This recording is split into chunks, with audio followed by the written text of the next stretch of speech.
Okay, good morning, everybody, and a very warm welcome this afternoon. Oh, it's almost afternoon.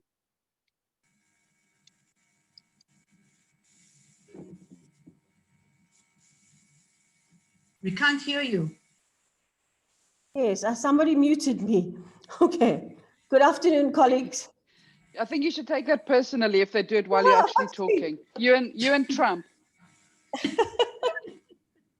So, Tabo, I'm taking that extremely personally, but nonetheless, good afternoon, colleagues, and a very warm welcome to all of you this afternoon. And thanks for taking the time to join us on a beach day, but also on Black Friday. So hopefully you will be scoring many deals this afternoon, but thought deals that are going to be keeping you thinking for a long while. So this afternoon's seminar is going to pick up the discussion point around post-pandemic recovery and how we start to think about a post-pandemic recovery and what that could mean. A large number of development agencies, governments, and institutions are talking about plans on how we can build back better. And you will see that we put the notion of build back better, which the UN has been utilizing quite extensively. How do we build back better post-pandemic? And in our seminar this afternoon, what Yael, Stephanie, and my colleague, and Hans, who is also from Real, what we want to open a discussion on is, if we're thinking about building back better within TVET, what could this mean? How could we turn TVET recovery, post-pandemic recovery, into doing something much stronger, much more educationally sound as we focus on the future? There are multiple calls about reinventing TVET, rethinking TVET, reorientating TVET. And the question that Yael and Steph today are going to try to deliberate is that when we think through these, when we think about these TVET recovery responses, how do we think about it beyond the recovery rhetoric? Not to get trapped in the rhetoric and to think with clear direction that can help us to focus on some deep systemic transformation within TVET. So those are some of the issues that we would like to put on the table, and we're hoping that you're going to be joining us. The session today, we're hoping to get into a conversation with you. Stephanie will be starting an introduction, and then Yael will be doing a presentation.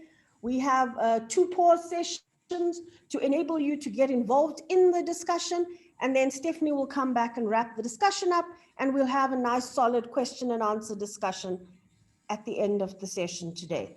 So thanks very much. Welcome again. And with that, I'm going to hand you over to Professor Stephanie Allais, who is at the Center for Researching Education and Labor. And she is the Saatchi Research Chair on Skills Development. Steph, over to you. Thanks, Preet. Colleagues, before we start, we want to experiment with some interactive technology, which we're not particularly skilled at. And it is a bit of an experiment, so we don't know if it will work for everyone. But I've just typed a link in the chat right now. And if you could all just quickly click on that link and see if you can open a Google Docs version of our presentation. And if possible, we're going to ask you to toggle between our version that Yael is sharing on the screen, but in other words, between the Zoom meeting and your web browser, which will bring up the document in Google Docs, which will allow us to have a little bit of a interactive experience. So if everyone can just go into the chat, we're very happy to welcome a colleague from the Gambia, and directly above the colleague from the Gambia who entered the meeting is the link to the Google Docs version of our slides. It will require you to be able to toggle between 2 screens, and if you can't do it, it's not the end of the world. But we are going to be attempting a little bit of interactive technology later on. But just by way of starting, and Yael, if you could just move to the second slide on the shared slides, just to mention that we're drawing on three main sources in this presentation. So that slide just gives you an image of the three sources. It's three papers from the Real Center. One of them is a UNESCO working paper, one of them is a real working paper, and one of them is a journal article. And if Yael, if you can go to the slide after that, that just gives you the full bibliographic information of those papers for those who want elaboration, because obviously we can only really touch on them now. Okay, so the main thing that we are really engaging in today is thinking about theories about knowledge and skills. So the bulk of the presentation is not actually thinking about, it's not looking at what are colleges doing, what are colleges not doing, which we've had quite a lot of reflection on, and I think we've had some really valuable sessions in this seminar series. But we're rather engaging with tools of analysis in this particular seminar. So it's a bit of a different seminar from some of the previous ones. But we argue that that we need better tools of analysis in order to build back better after COVID. We also, though, are going to reflect a bit on the policy environment and how it intersects with these theoretical debates. So the starting point is, and I think it's come up in quite a few of the sessions on this webinar and in many other sessions that forums that people interact in, is that both students and employers seem to think that students don't get enough workplace or practical experience, and that in particular in the post-COVID environment, the main need is for the term that is often used as agility or responsiveness. So we want to problematize that a little bit. What does that actually mean? In this webinar series and in other forums, people have expressed views about the importance of practical skills, relevant skills, problem-solving skills. So we want to take a step back from that and take a slightly different position, which doesn't say we don't need practical skills, nor are we arguing that we want irrelevant skills, but we're arguing that you can't emulate work in the context of formal learning. However, we also argue that where there are many different kinds of learning that happen in workplaces and can't happen in formal learning institutions, and our policy environment does not take sufficient cognizance of them and doesn't give them sufficient support. Now, I think we all know that the COVID-19 pandemic has been particularly negative for skill formation in South Africa. And we know that it has hit hard in a sector that was weak to begin with. And we all know that it serves many of the poorest students in the post-school system and students least able to participate in remote learning, never mind whether they have access to technology or not, which many of them don't have. We also know that restrictions on access to workplaces dealt a heavy blow to workplace experience even after the hard lockdown, and the holiday on the skills levy, as well as the general economic crisis, has hit the skills levy with implications for the financing of workplace learning. And yet there are high expectations from TVET to support economic recovery and individual livelihoods. In this context, and this point is really argued most systematically in the paper, which if you look at the reference, the slides on the previous slide, the paper which I co-authored with Carmel Maroc, we really problematize the notion of supply and demand, that the economy demands skills and the education system supplies skills. And we argue instead that skill formation is embedded in a range of different economic, social, political arrangements and systems. And what we see in many of these kind of policy notions of supply and demand is an underestimation of how the ability of education to prepare for work is shaped by the ways in which work is organized. So what that means is, firstly, thinking about TVET as part of a broader range of initiatives and interventions which constitute a broader vocational skills development system. And we argue that this is important because a lot of the problems in our qualification system, and we all know that in South Africa, the area of vocational and occupational qualifications has been problematic for a long time. part of it we argue is not finding the right balances between short-term training programs and a long-term vision of formal qualifications, and not finding the right balance between what should be formally recognized and what shouldn't be, and how they relate to each other. Secondly, we argue that it means thinking about formal TVET and a range of different types of non-formal, informal, formal, company-based, but non-credentialed, and so on, a range of different kinds of initiatives within specific economic recovery models, as well as sectoral and community development programs, as opposed to thinking that first we design the economic recovery model and then we send a list to the education system. These are the skills that will be needed. So we argue that for this to happen, one of the key moves is for colleges to move away from regulatory models of governance that have their models in marketization and competition. I know here we're obviously drawing a lot on Simon McGrath's work, and move towards a focus on building institutional capacity. So as I said, these arguments are really expanded on in the first article listed. And within this broader context, we now want to present some ideas that really focus on that formal part of the vocational skills development system, which is the TVET colleges, to think about how we can think about knowledge and skills in the kinds of programs which they offer. So I'm going to hand over to Yael in that context, and then I will come back briefly when we're going to be attempting the interactive technology, and again to reflect very briefly on the policy issues at the end. So over to you, Yael. Thank you, Steve. Can you all hear me? Can you hear me? Yes, we can hear you perfectly. Right. Thank you for all for the organizers, for everybody to come and share the time with us. So my job is not to think about what is happening at the moment in specific colleges, but try to problematize some of the ideas that are flying around, and not in view of not accepting them, but just to show that there are some rules.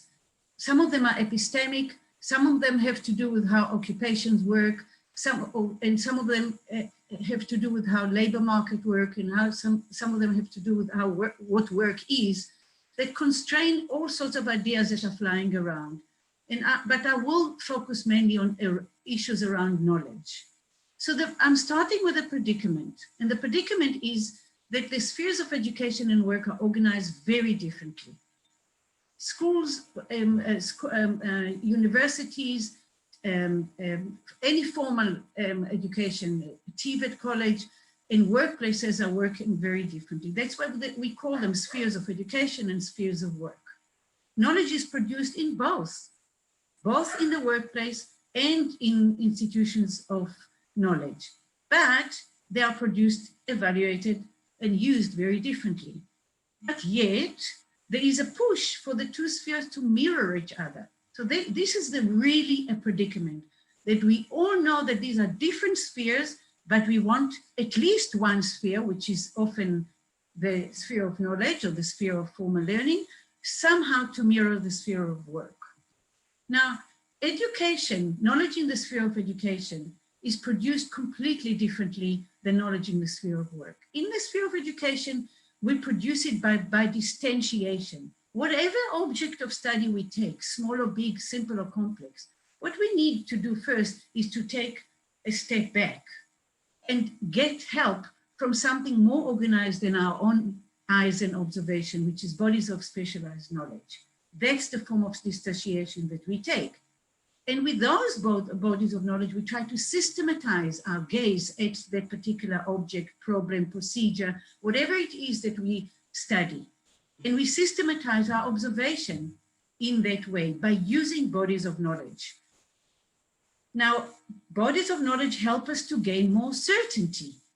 That's our aspiration as educators, to get more certainty into something that will take us into what I'll say later, into cases of cases rather than into a specific case. So bodies of knowledge help us research for more certainty, reach more coherent analysis of what we do, but they do not speak directly to the problems we face in our day-to-day work. When they do, we're all happy, but most of the time they don't. What happens in the sphere of work is that it has lots of systems and lots of procedures, and some of them give us solutions and problems that are standardized. But some of them, particularly in recent developments, technological development and so on, produce a lot of, some of the solutions and the problems are not standardized. And that creates uncertainty. So we're working with two spheres, one in which in both there is a relationship between certainty and uncertainty. And what we want to try and achieve is more certainty. At the moment, the idea is, how do we achieve more certainty? Sometimes this is actually expressed by people saying, we need people with more skills. That's how we want to try. We want those people to create something to solve those problems in a way that we don't have to worry when a non-standardized problem comes to the fore.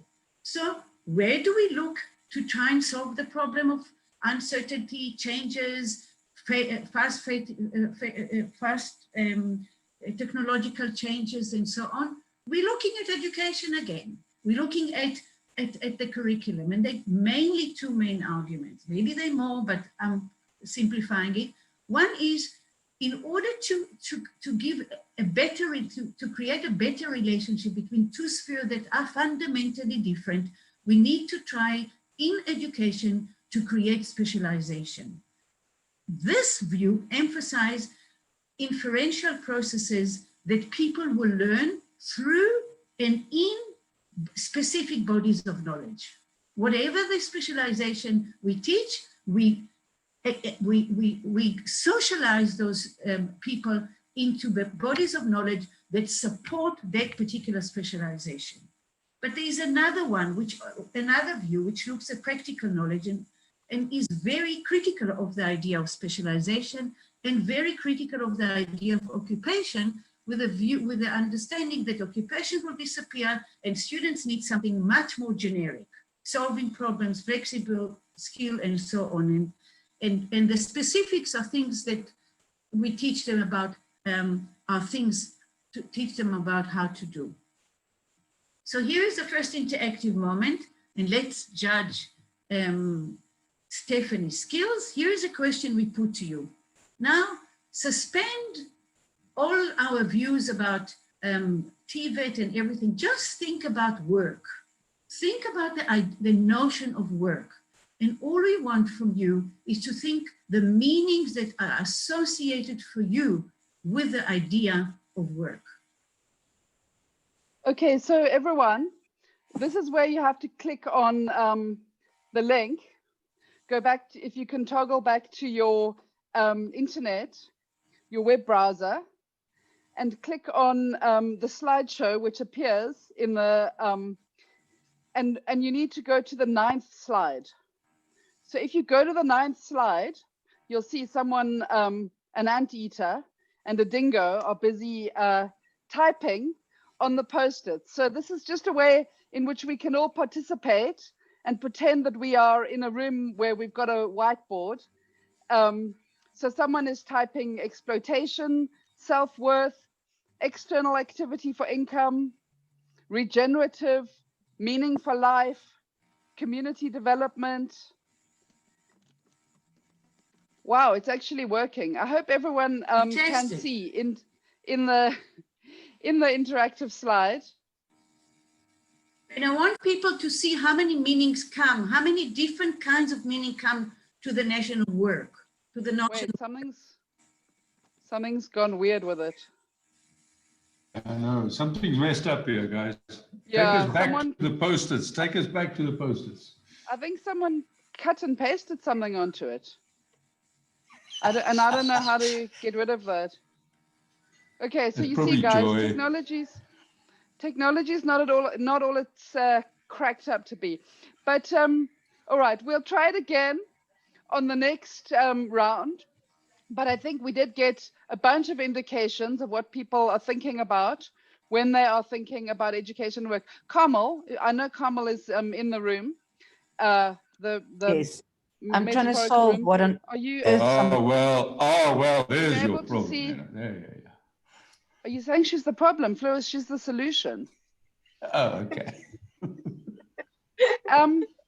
Okay, but we did get. I can't get. see if somebody's managed to delete everything. So I'm trying to undo until I get to where the problem is. But I see. Okay, I'm going on. I'm Okay, the yeah. boss. Let's let Yael go on, and then in one slide's time we're going to try it again. You've got a second opportunity, everyone, for learning a new practical, relevant, responsive skill in this webinar. Okay, but Yael, so- back to you. Right. So somebody started with the notion of exploitation, which is something that is very important. And it's interesting. When I was thinking about it, I was thinking from the ideal perspective, not from what is. So for me, work is associated, first of all, with knowledge and different kinds of knowledge. There's issue about pride. There's issue of specialization, whatever work at whatever level anybody does. Whatever level, there's always a specialization. And because of that, there has to be some form of autonomy. There's uncertainty in different kinds of work, not only in the kind of a more complex one. There's always issues about uncertainty and trying to find solutions. Tasks that we do vary. If they don't vary, the work is not meaningful. There's always social interaction and there's a sense of belonging. The more social interaction happens, the more knowledge, the more learning is happening and the more knowledge is produced. But we also want a stable income, we want progression, we don't want, and we want benefit for ourselves and for others, and we want satisfaction. So there's a phrase that says, I like my work, I hate my job. And these things, these kind of terms show you that work can become a job, and that's when we hate it. Work with meaning, with variation, with social interaction, with stable progression, with knowledge with which we grow and apply, gives us a sense of development, gives us a sense of meaning and being.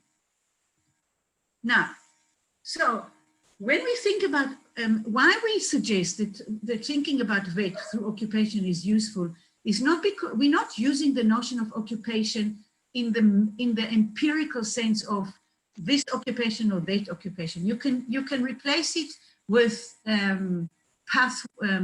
occupational pathway, with ecosystems. I know that there are I can't remember all the terms, but something that gives you a framework. And for me as an educator, the framework has to include education, but it cannot only rely on education.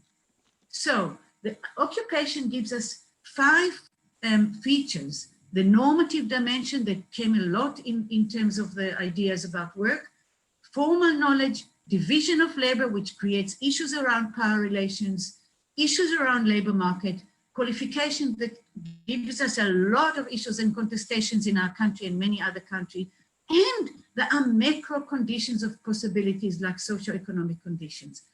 If we think about occupation, we believe that all these dimensions come, and when we're thinking about change of VET, we know then that it's not just a curriculum question.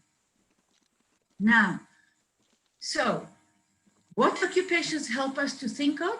It helps us to think about work in a meaningful way, not to think about it as a job, and not to think about it, as Guy Standing says, as labor. It also helps us to think about what happens to people who belong to occupations, why these are all those struggles to maintain the power, what are the conditions that create it, and what are the and why some people within some kind of work have got more power than others. What needs to change in the labor market before everybody puts their eyes on the curriculum? And what needs to be emphasized about knowledge? What types of knowledge will prepare people to a fast changing type of work? And what qualification do signal and what they should signal? Why is qualification inflation? What are other alternatives other than qualification to try and bring those two spheres that are so different together. So here is the second question, and here is another opportunity to show the skill, and that is, there is a common way, common claim. Let's just get our students, all they need to do is to learn problem solving rather than knowledge. They can look everything up on the internet. The internet is an open web. They go there and they can find a lot of knowledge. Give them this kind of breadth of opportunity to find themselves. And the more they will do those kind of activities, the more they will learn how to problem solve, how to find solutions to problems. And the question is, can we learn in that way? Okay, so everyone, now I have to ask everyone to please be more careful this time and not delete the slide. So what you're doing is you're clicking on one of the sticky notes, you grab it, and you start typing in it somewhere on the slide. And I'm going to be reading aloud the notes as they come. And you'll see what's nice about this technology is that it's completely anonymous. It allocates you to an animal. So you can say anything you like. You don't need to feel that someone's going to be judging what you're saying. Okay, so someone's saying no, issues of internet, search skills, digital divide, knowledge. Someone saying internet has information, we still need to make judgments. Someone saying absolutely, especially World Economic Forum 21st century skills. Someone says it depends, very often you can, but not always. Someone says yes, if you teach with an open education resources pedagogy. Someone says we can learn, but not all information available is correct. Someone says we need to the ability to distinguish the quality of what we find. No, accessibility is still a problem for rural colleges. No, not all specialist skills are available. It depends, can't interpret what we find. Okay, can I go on? It's fantastic. In a way, we all say yes, but. And I'm going to try and explain why we say yes, but. So here is a quote from Christopher Winch that some of us work with, from one of his recent publication, a book called Dimensions of Expertise, where he says, mastery of an occupation involves practice of a traditionally established mode of economic activity. And I think the emphasis of traditionally established mode of economic activity is important. So it's a mastery of an occupation involves practice of a traditionally established mode of economic activity with its own internal identity and standards of excellence. It may or may not involve the use of organized knowledge, let alone the application of systematic methods of knowledge acquisition, but it frequently does so. And for that reason, there is bound to be a link between subject and occupational expertise. So what I think he's saying is that we cannot be naive and talk about bodies of knowledge in relation to all occupations, but there is always some relationship between subject and expertise. We cannot create expertise in a disorganized way. So now, how do we think about subject? How do we think? And subject could be bodies of knowledge, it could be knowledge, it could be what people say, it's not knowledge with quality, knowledge that we can be classified. And there are lots of guys, yeah, they happen to be guys, sorry, that try to work out how do we typologize knowledge, because this is really the artifact we work with in our college, in universities, in wherever we are. And I want to emphasize that I'm not going to go through all of them. I want just you to see that we cannot talk about let's give them more practical experience as if no one else before us thought about it. This is the biggest issues about how do we give them both something that is systematic, that produced before us, long time ago, served us to some extent, and stopped serving us and was contested. And yet we want them to experience parts of it at least, so that it's not just something that is out of space, so to speak. And the reason why I emphasize something about Bernstein and something about Ebert is not because I like Bernstein, well, it's also true, but because I think that the distinction that he made between different types of knowledge is so interesting for me today, because in his time, he had certainty found in hierarchical bodies of knowledge. For him, science produced certainty, physical science produced certainty. But social sciences and humanities do not. They are horizontal and they'll always be competing positions. But what we see in COVID-19, that science does not produce us certainty, but it does give us some assurity that some methodology was followed, and we can get some sense, and with lots of debate everywhere, that maybe this methodology, these arguments are a little bit better and give us a little bit more certainty than others. So we're looking for certainty when we're working with knowledge. And this is why the net, the web, are both attractive and very, very dangerous. Andrew Ebert talks about diagnostic classification. Ideally, at every level of occupation, we wanted procedures that people will develop out of bodies of knowledge that will help them to diagnose a problem and to apply the best procedure. Okay, so we all know that we cannot do something that it will not have any practical application. At the same time, nothing that we learn and was produced in a systematic way translates itself to practical knowledge in a direct, uncomplicated way. So people start saying we need skills, we need skills. So I wanted to think about skill. And again, there are two different kinds of ideas about skills. And I think there are problems in both. It's not that I'm against the notion of skills, but I think we have to be careful what skill really means. So people are talking about specialized to task. Okay, we know that a lot of the qualification framework, we know the OFO, we know all other kind of frameworks are now saying, well, let's just define occupation through task, and then we will build up from task what we need to teach.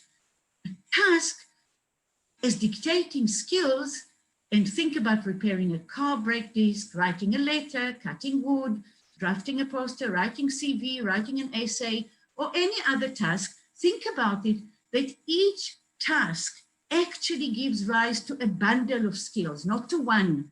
There's not one correspondence between task and skill. And so we're back to the problem of sequence and order and selection of what will give us better certainty or more certainty. We cannot avoid, because we're talking about skills and it feels that it's more in the real world, we cannot avoid the way in which knowledge is built. But there is another view which says, no, let's leave specialization. Let's talk about creativity and problem solving and critical skill and communication, because the world is changing so fast, and because our children will change 6 times, they change jobs 6 times, they need broad skills. Now, what is behind broad skill? How do you teach somebody to problem solve outside a particular specialization? How do you teach somebody critical skill outside a particular view? You can't do it on its own. You rely on body of knowledge that is specialized in order to teach that. Again, we want something that it doesn't exist like that. Either those terms, those creativity, problem solving, are broken down to something more specific and more specific and more specific and more specific, or they actually, there's something called conceptual inflation, that we actually don't know what they mean anymore. They lose meaning. And there's another problem with skill. Sometimes we use it as an adjective. Because what does it mean to say that the pilot has a problem-solving skill? Does it mean that we describe what they do? Or does it mean that we say that the pilot is a good pilot? So when do we use skill as an adjective, and when do we use skill as an aspect of task which related to other skills, and therefore there's always relationship of some form of classification of skills that go together, that rely on specific procedure, specific bodies of knowledge, and that goes and goes and goes, and there is kind of the Russian doll that the skill is hiding in, but it actually represent a far more complex background than we think. So the second view, which is not denying the notion of skill, but show us what does it mean to talk when we're talking skill, is the idea of inferential comprehension within specialization. That we always, what we want to inculcate in our students is the ability to reason, to apply and to evaluate. And Christopher Winch talks about applied theoretical knowledge, which is basically an idea that there is over time in the field of professions, in the field of occupation, we develop a different kinds of knowledge that we developed in pure sciences. And that knowledge has to have power not to be translated or mirrored in the workplace, but to help us to apply it to more than one context, to cases of cases, as he calls it. And it allows us, in the word of, what's his name? Forgot the name now, to develop a discretionary specialization and not mechanical specialization. So we want people to develop professional judgment. That's the idea. With every thought that we make at any point, whether we are in the classroom or where we are in the workplace, is always related to another one. They're always relationship that make it into a web. And the web, give the thought the strength, not the actual thought. And therefore, these people that will talk about inferential comprehension will encourage apprenticeship, will encourage a practical experience, but they're talking about, if that makes sense, a form of deductive practical experience. Rather than by finding out as you go along, somebody and processes within the practical learning time are deductive to show how you apply the knowledge rather than how everybody find a solution in an ad hoc version, and it becomes so confusing that you actually stop seeing anything. And that requires a very well thought process of organizing practical experience for our students. And so my feeling and my hunch is not that they don't have a practical experience, don't have enough. They don't have enough organized, well-organized practical experience. How am I doing with time? Because I can stop here. You're fine, you can carry on. Okay, so now I want to show you something that started as a joke, somebody said it. What's that? Look at each of those, what is it, squares, whatever they are. So look how data looks. Somebody said we cannot go into the internet because it's just information. Okay, there's no link, right? Knowledge starts to link. That's what when I meant there's always a web. So when we're looking at knowledge, there are skills there. It's not somewhere else. It's not knowledge and skill. Skill do not live out of knowledge, and knowledge doesn't live out of skill. They are inside, but they are at a different level of specification. We see more a systemized, organized knowledge than we see skill, because skill is hiding much more. But it feels that skill is practical and knowledge is not. But in fact, knowledge is much more transparent because somebody worked to make it more explicit. Somebody systematized it. Insight is something that is within knowledge, and it comes all of a sudden, but it depends on the connections between the other parts of knowledge. And wisdom grows, and it grows, and it grows, and it takes a long time. And all of us here took many years to know what we know today. And we don't like conspiracy theory because then we get Trumps.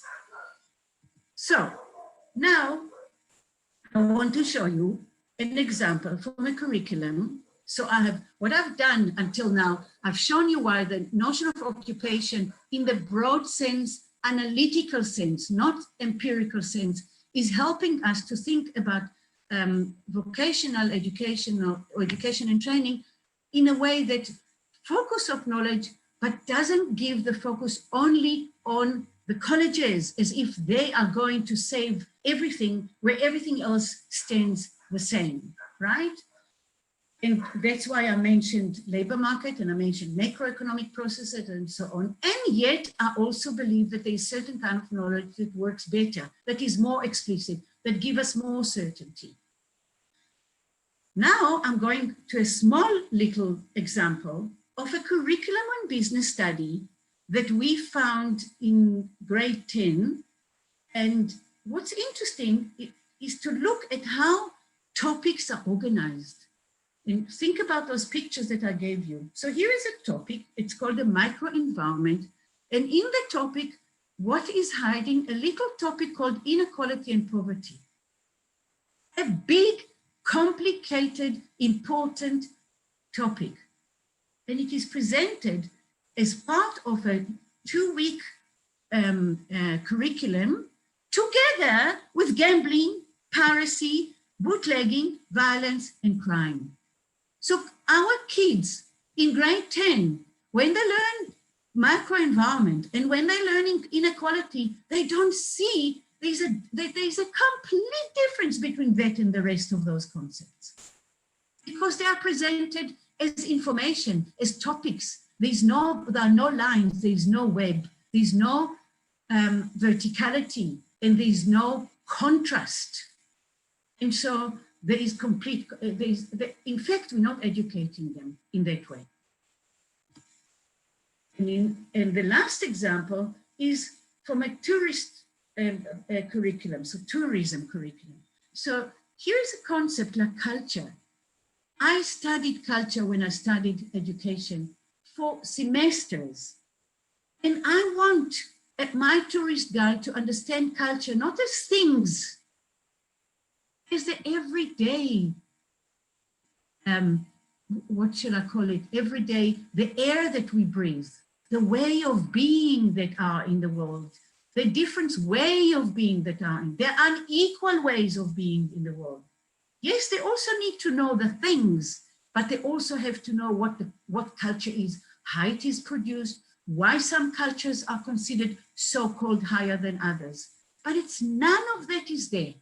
So somebody plucked something that seems more practical, but in fact, they took away the richness of what that future tourist guide could have. And the last example is there are lots of World Heritage sites, but there's no history. There's information about those heritage sites, what they need to say, which is exactly what is done now in poor schools. The teachers get lesson plans about what they need to do, but there's no history of any of those heritage sites. And surely those heritage sites are grounded in that history. And it is not only worthwhile to learn, it's our obligation to give the children that history so they know why that site is a heritage site. And so my point is knowledge and skill do not exist as end. They exist in relationship to another. And it is completely untrue that knowledge will not bring you into the empirical world. As much as it is untrue to think that being in an empirical world is giving you kind of something that is separated from knowledge. We, all of us here in the seminar, have got our lens and we look at the empirical world through the lens.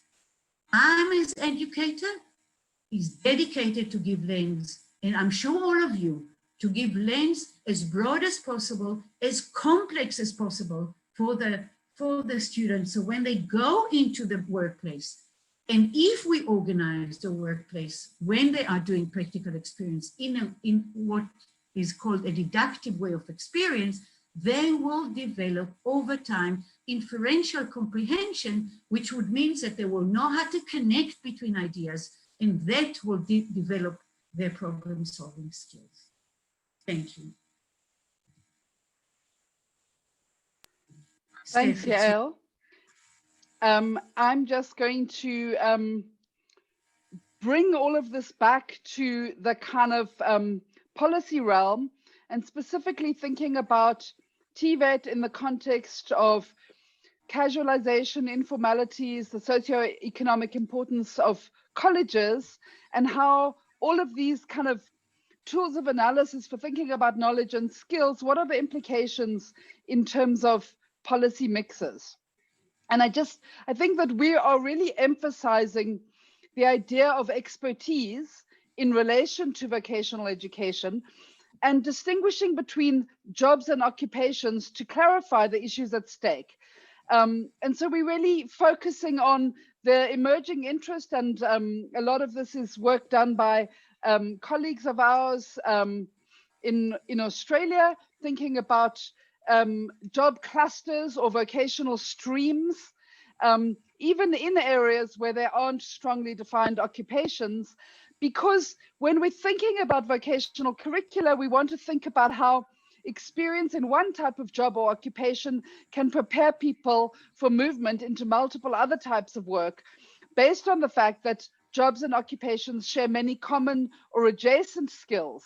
And the implication here in terms of thinking about qualifications and curricula is thinking about them for these broader streams in which people might work, as opposed to thinking of a one-on-one correspondence between a vocational program and particular jobs in the labor market or in the world of work. Now, I'm drawing here very much on the paper which was authored with some colleagues around the world, but led by John Buchanan, who's an economist based in Australia. The links are in the reference, the details are in the slides. And this was a paper written for UNESCO, who have a project thinking about the future of work, the future of education, Education 2050. And this paper was specifically reflecting on education and work. So the arguments that I'm going to mention very, very briefly here are elaborated in that paper. In the paper, we're looking at education and work in general, so not only TVET. But one of the arguments that we're making is that the COVID-19 crisis has unsettled even some of the most settled orthodoxies about what the policy choices are that are open to many countries, and increasing recognition that fiscal policy does have a role to play in job creation in situations of mass unemployment and underemployment. We've seen in South Africa some really interesting and exciting proposals coming out from the presidency in this regard. I hope they're going to be implemented. We also see a recognition that certain previously undervalued forms of work, particularly care work, are crucial to social maintenance. And it's clear that markets have not proved an adequate basis for determining the public good. But what is also increasingly clear, and I think this is where Yael started, is that labor demand and education provision are two separate domains. And I think what has become really stark is that education cannot solve the lack of demand for labor. What education can do is help people master bodies of conceptual knowledge. It can help people master relationships between bodies. It can help people master relationships between skills and capacities and bodies of knowledge that support the common good. And it can develop learning dispositions. It can also support new configurations of expertise made possible by new technologies. But it cannot create labor demand. It can't create demand for work. And so what we really need from policy is more ambition about directly addressing economic and labor market problems and not trying to address them through education, and more care about how education is located in an overall policy mix, and a move away from the idea of education as the solution to economic problems. But moving specifically to education institutions, if we take seriously the kind of ideas that Yael has been talking about, and the ideas that I raised in the beginning about how do we think about strengthening institutional capacity. We've heard a lot about the need for agile and responsive TVET. And so we draw in the paper on innovation in industrial production and technology, because if you look at this literature, what it really emphasizes is that if you want flexibility and responsiveness, there's an institutional precondition for them. And it is strong institutions, often institutions working in clusters, and patient funding, not short-term funding. Now, we know that it's very uncertain how demand in the economy will change. We know all of the work flying around about the so-called fourth industrial revolution is arguing that we might need more skilled workers in the future. We might need fewer skilled workers in the future. Labor markets could continue to casualize. We might see more survivalist work. Many of what we might see are not just forces of nature sweeping over us, but choices that policymakers can make. But the role of education, regardless of which of these happens, is to maintain its institutional and conceptual coherence as a set of societal structures created for the development and acquisition and application of knowledge and skill and learning dispositions. And what this requires is professional labor conditions for educators, arrangements that give educational professionals the time, resources, support structures, and employment conditions necessary to develop and perform as inspiring teaching professions, but also to engage with the world of work, to be responsive. What's also necessary are conditions of employment for teaching professionals that support their work, stable job contracts with adequate remuneration and conditions of employment. So in the paper, we use the term surge capacity. And what we mean by surge capacity is, if we want institutions to be able to offer and develop a range of different, often unplanned for, short-term educational offerings on top of a set of core offerings, which they offer on an ongoing basis, they need additional capacity. And there's always instances where certain sectors of the economy experience growth and have immediate needs for very specific skills. The COVID-19 pandemic has reinforced this. The agility required of institutions in such cases can only be achieved through institutional stability. Now, TVET institutions, the funding models that have been developed for TVET institutions traditionally over the past 20, 25 years have not fostered this kind of institutional stability. Instead, what we see is TVET institutions being given the bare minimum of funding with the expectation that what will achieve short-term responsiveness is market demands. And we're arguing the reverse. We're arguing, yes, there is a need for short-term responsiveness. There is a need for short courses, industry-linked courses on top of the broader, more long-term courses which build the kind of webs of knowledge and skills that Yael has been talking about. But in practice, providers have no capacity to respond when short-term urgent requirements arise, such as reskilling workers who have lost their jobs because of COVID. And education institutions need enormous capacity to be able to respond in an agile manner to short-term labor market demands. So we capture this in this notion of surge capacity in the system and in the institutions. To have the ability to respond quickly to the unexpected, you need strong, enduring institutions with professional staff on long-term contracts. Such institutional capacity cannot be built up the instant crises emerge. Finally, to go back to what I was raising in the introduction, industrial transformation and skills are interrelated. And we can't see vocational skills development as something outside of the ways in which the economy is developing and the ways in which the policies for industrial development, the policies for sectoral development, the policies for community development. The provision of vocational skills development in all its various forms needs to be conceptualized as part of a wider industrial and social development trajectory, taking into account the overall direction of specific sectors of the economy, as well as specific dynamics of workplaces. And in thinking about formal TVET provision, this is where we really argue that we need this notion of occupational or vocational streams to ensure breadth of provisioning, at the same time as strong institutions which are able to offer very focused, very short-term skill programs on top of that. this might mean a small formal TVET provision. If there is limited real demand for technically trained workers in the economy, because we don't think that mass TVET should be the solution, should be seen as a solution to unemployment.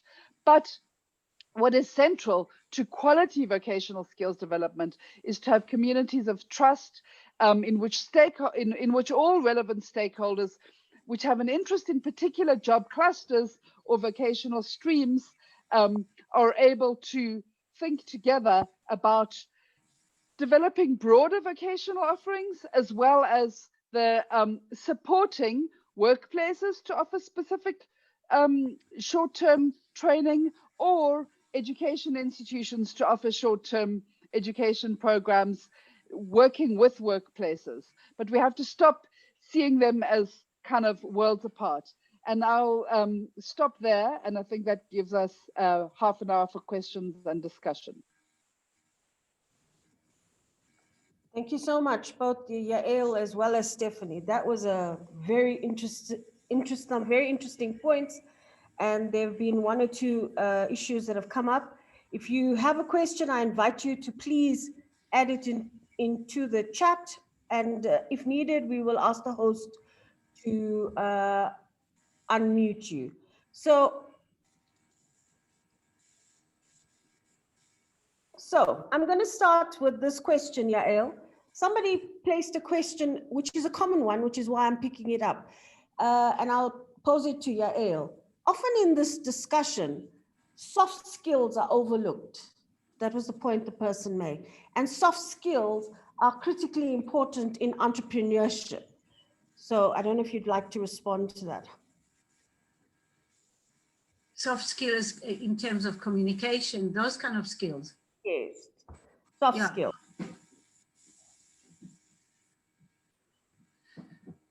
Okay.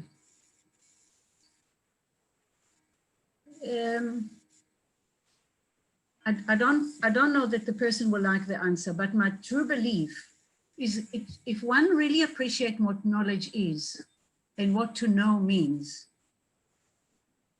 they will have a sense of how everything around us and what we believe is tender.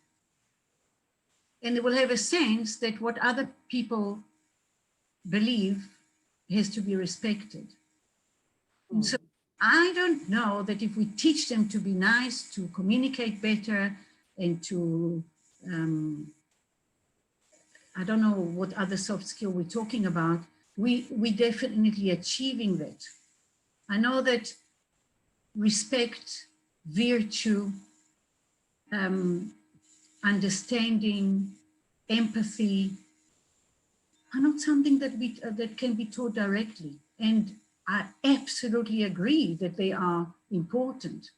But I do believe that despite accepting that there are always power struggle, that there's something about immersing in knowledge that give you some modesty about yourself and help you to see the other as a significant other. I'd just like to add, for me, one of the issues is, I mean, I think that we have to really think about what can be best learned in education institutions and what can be best learned at work. And I think that often we want everything to happen in education institutions, but many of the so-called soft skills are best actually learned in the workplace. And often we see contradictions in workplaces. I think Joy made a comment in the chat earlier. You know, people say education institutions must teach teamwork. Education institutions must teach communication. But workplaces are often not organized in ways that cultivate and facilitate and support and develop these things. And many of these, so I think we need to be careful about assuming that everything is the responsibility of education. And I think we need to be careful about which kinds of skills are best learned, skills and knowledge are best learned in education programs, and which are best learned in workplaces. And many of these soft skills are best learned in workplaces, in work experience programs, and so on. Which is not to say that there isn't a role for education institutions in this regard, and it's also not to say that they're not important, but it may not be the main strength that education brings to the mix. Okay, thanks for that, Steph. So I just want to reflect that it's interesting that Steph came into it from the work experience, and I came from the knowledge, and I really think that they working hand in hand. Mm-hmm. The more we appreciate what we learn, what's the word? The delicacy of producing knowledge and of knowing, and the more we see how complex it is, the more we appreciate, the more we know how delicate communication has to be. But in work experience, we see it. We actually experience it. We can see it. And therefore we can learn different modalities of experiences of communication, different modalities of communication, and show which one is more conducive and which one is not. That's why deductive forms of organized experience can give the experience that can give a frame to the experience, can give sequence to the experience. You will open the kind of, you will allow the student to experience something that is more complicated, even on a communication level, at the right time. I'm not saying that it is possible, but it's something that we need to aspire to give a more containment to the experience of whatever we want them to experience by organizing it. And that is a whole a coordination process that has to happen between labor and between education. Yeah. Thank you so much. I think there were some interesting points there. So there are lots of points around this idea of surge capacity, Stephanie, and about building surge capacity. Firstly, I should say that everybody should go and read the Buchanan Allais paper, and everybody else, I can't remember the other names. But around the building of surge capacity at college levels, and the point being made is that this will require more autonomy at college level, linked to surge capacity. So the next question that people are putting is how do we build capacity for this autonomy? So, I mean, I think that autonomy for colleges is a complicated issue. And I think that it's something that we've got quite wrong in South Africa. I don't think autonomy is completely the solution. Definitely Flores, because I thought it was you who raised that in the chat. I think the issue is, what are the things that colleges need more autonomy over, and what are the things where we need more national guidance and steering? And I think that that's what we've got wrong. So our curriculum models, for example, are quite rigid and don't allow colleges to customize some components of the qualification for specific local environments. On the other hand, if we take seriously the notion that TVET offerings, whether long-term formal qualification-based or short-term responsive programs, need to be located in economic development strategies and sectoral development strategies, that we don't want a purely local response from colleges. We don't want colleges only responding to the immediate employers in their vicinity, where we actually, if we, for example, we have a particular industrial development policy in the food and beverages sector, which is trying to build beneficiation in a particular way, for example, we need to be able to support that nationally through our TVET provisions. And so we wouldn't want colleges to be only engaging with that on a local autonomous level where they each make their own choices. So I think it's a complex issue, and we do need to reflect about where do we want autonomy and where do we not want autonomy.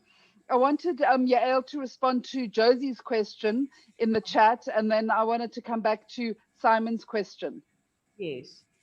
So I've just asked Thabo to unmute Simon, because I thought, Simon, if you want to raise your question, Simon, and then we'll come to Josie's point. Okay, right, that way round. Okay. I suppose, yeah, so this is for Steph. And I suppose, well, I put two up, but I suppose the first one is linked to this. You know, Steph gives a kind of compelling case for a high quality vocational system, public vocational system, oriented at what the possibilities are for doing high quality. And I agree with her. It's at least extremely difficult to imagine how we will get to a high quality universal system. So we're not going to get there. But then the question is, what do we do about the millions who won't go to a high quality vocational system, who won't go to a high quality work location where they'll also learn many of the skills that you're stressing? So, you know, what for those who won't get to good workplaces and good vocational opportunities or good universities, what system do we need to think of to support, or systems do we need to think of to support those people? Yeah, you know, I think that's where, as educationalists, we have to ask really hard questions about whether or not there are educational solutions for those people. And I'm not saying that I don't think that education is wonderful. I think it's great. And I think that if everyone could have as much education as they wanted, it would be really good. But I think the problem is if we think that we can somehow make sure that those people get a livelihood through different ways of organizing education. I just don't think that that is realistic. So I think we need to think about what kinds of educational offerings would be helpful for people in a context of there being no possibility of them having a livelihood. What do people want? In South Africa, we've set up a community college sector, which is very fledgling at the moment. And I think that if we really put a lot of creativity and funds into that, we could find ways of offering different kinds of educational programs that people want.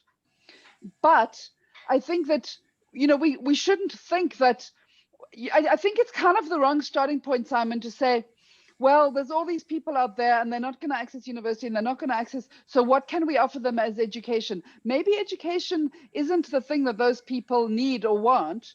And we have to find other ways of addressing their means. You know, you know, for example, for me, the kinds of proposals that the presidency has tabled in terms of creating minimum wage jobs for caregivers that actually meet societal needs, even where there aren't, so we're talking about government paid jobs here, where there aren't labor market demands in the existing economy per se, that might meet people's needs better than a range of different short courses. So I'm just saying, I'm not saying we shouldn't be offering people education programs, but I'm saying maybe the solution isn't always within our hands as educators. Absolutely. Thank you, Steph. Thabo, I would like to give, can you please unmute Josie Singaram? Josie? Would you like to raise your question, Josie? Sure. Can you hear me? So I'm in the car at the moment, so I was just driving. Can you hear me okay? You sound Not interesting. really. Not really. Mish, But why maybe, don't you just read her question in the chat, or I can read it. okay, if you got it there, I'm going to, Now I've lost it. yeah. but it was something about, it was, I was just interested in it. Whilst we want more certainty on types of, no, maybe- Josie, we can't hear you. I'm going to read your question from the chat. So Josie asked, while we want more certainty on types of knowledge and skills, we live in a VUCA world, so responsiveness, adaptability skills for how to cope with uncertainty in the workplace are critical. I can't hear. Sorry, I can't hear. Yes, Tabo, I think you can please mute. Yeah, I think we should mute Josie. Yeah, Elle, can you read her question in the quote? But basically, she's asking, we need responsiveness and adaptability skills for coping with uncertainty in workplaces. Yeah, but look, I don't know what it means to do. Look now, when we have a COVID pandemic in the world, look at what's going on.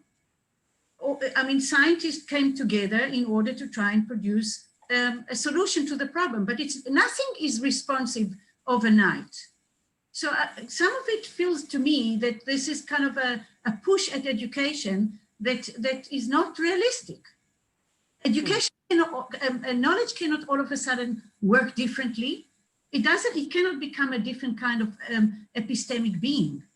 So a knowledge is produced over time. We cannot be responsive overnight. We cannot be responsive to the most horrendous epidemic with all the knowledge that we have, with scientific knowledge that is so organized we could not achieve that. So why should we achieve it in so quickly? I think that we must be critical of those kind of push. In the same way that I want to also emphasize what Steph said to Simon. We in South Africa give the worst education to the poor, not only because of all sorts of other kind of not only because of their own conditions, but because we believe that programs that will dictate to the teachers what to do will give them a better skill. So let's really believe about if we have a strong belief in knowledge, that there is a way in which knowledge works and it cannot manipulate it to do what it cannot do, right? We have to, if we need to do short courses, we must do them, but we must do them well. We cannot give them ideas, as I showed you before, that makes no sense when they're out together. And at the same time, we have to also direct the battle to other places which are completely independent from education. We have to start writing about what education can do and what education can't do. But we cannot change education or change knowledge to do something that it cannot do. And we have got the best experience this year with the attempt of, with all the money of the world, of different kinds of laboratories, to be responsive as quick as possible. Okay. Thank you, Yael. We have two hands up. I'm going to take Kakiso. Kakiso, Kamana, would you unmute? Thank you. everyone. Short and quick. Thank you. So I'd like to give Leslie a chance who also has her hand up, and then pick up Hi, one or two everyone. other questions. Hi, Kakiso. Yes, I wanted to check. My question is related to stipend that is given to people who are doing in-service training at companies. So I know this is not relevant to the platform, but I want to check on this one. Let's say, for example, we have someone from a TVET college and that person has completed N6, and then you have someone from university, that person has completed a diploma or a degree. And then when you go to a workplace, you find out that these people, they are doing the very same thing, but the one from a TVET college is getting a lesser stipend, let's say 3,500, and then the one from university is getting 5,000. So I wanted to check on that one. Is there anyone that can answer on that one? Thank you.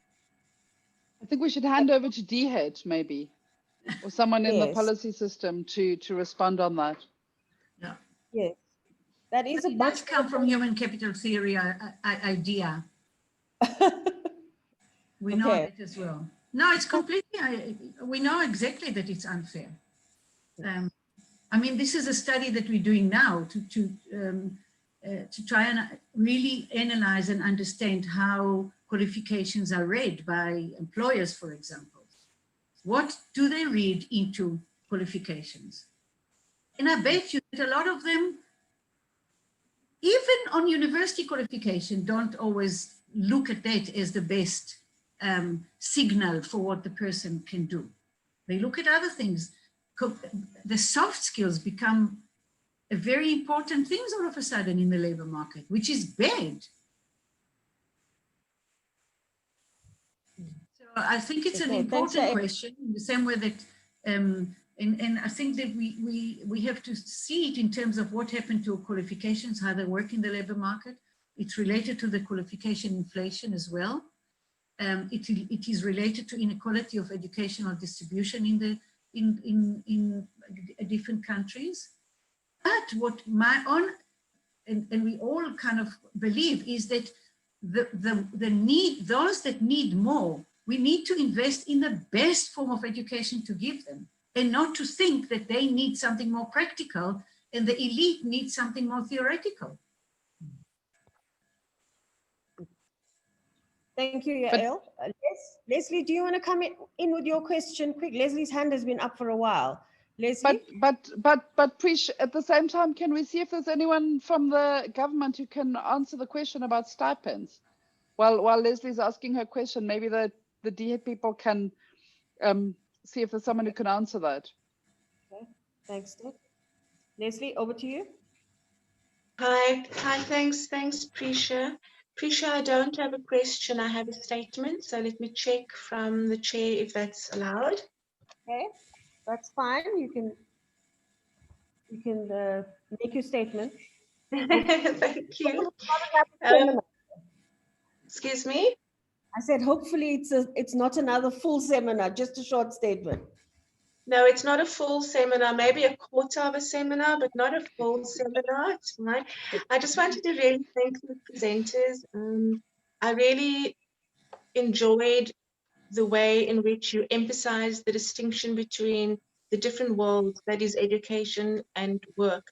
And I think that as a country, it is a distinction we need to keep coming back to, and that our entire skills development system, in fact, needs to be challenged to come back to. So I really like that. I also really like the literature that you drew on, and myself, I'm using Winch and Friesen's work quite a lot in our work, which is, as you know, in the informal sector. And one of the challenges in working with this literature myself is that this literature locates in such a different context. You know, Winch's work in Germany, in a very European root, very European understanding of what might be occupations, how it works. And I like the concepts. They are useful to my work anyway. They transport. Friesen's work in occupations in America, and it's led me frequently to consider what the underpinning assumptions are of how we understand occupation, how we understand work, how we understand skill, and to recognize that the base from which their work has grown does not talk to the reality of the vast majority of how South Africans work, the vast majority of how Africans work, or people in developing contexts. In fact, the majority of the world do not work in that way. And so I get the point also with Yael, and you know that there is a safety and there is a comfort in the disciplinary frameworks within the occupational knowledges that underpin them. I feel safe in that. As a musician, I've gone through various steps. As an academic, I've gone through, and it is built step by step by step, you know, and there is enormous safety in that. But I also think that we need to acknowledge that when we know this, and we need to be reminded of our knowing of this, that knowledge is not neutral and it's not static. What constitutes, for example, a philosophy curriculum today is very different to what constituted it 50 years ago. What constitutes education today, even the debates that we're having at the minute, even the way we're having it at the minute, is very different to what constituted it 50 years ago. So we know this change, and I get Yael's point, it can't be overnight. It has to happen as it happens paradigmatically on and through epistemic disruption. But for me, the COVID has opened up a big moment of epistemic disruption, which has sat in the back of various other movements, such as the Black Lives Matter movement, such as unemployed youth movements around the world. And there's this movement where there's a call from our poor in our world. And I was looking at a stat which said that 80% of our world live in that space, which is saying that the way in which we're understanding work, the way in which we're understanding occupations, really isn't their reality, and that we need to begin to shift. So sorry, my dog is barking. It's okay. Come on. Stop it. So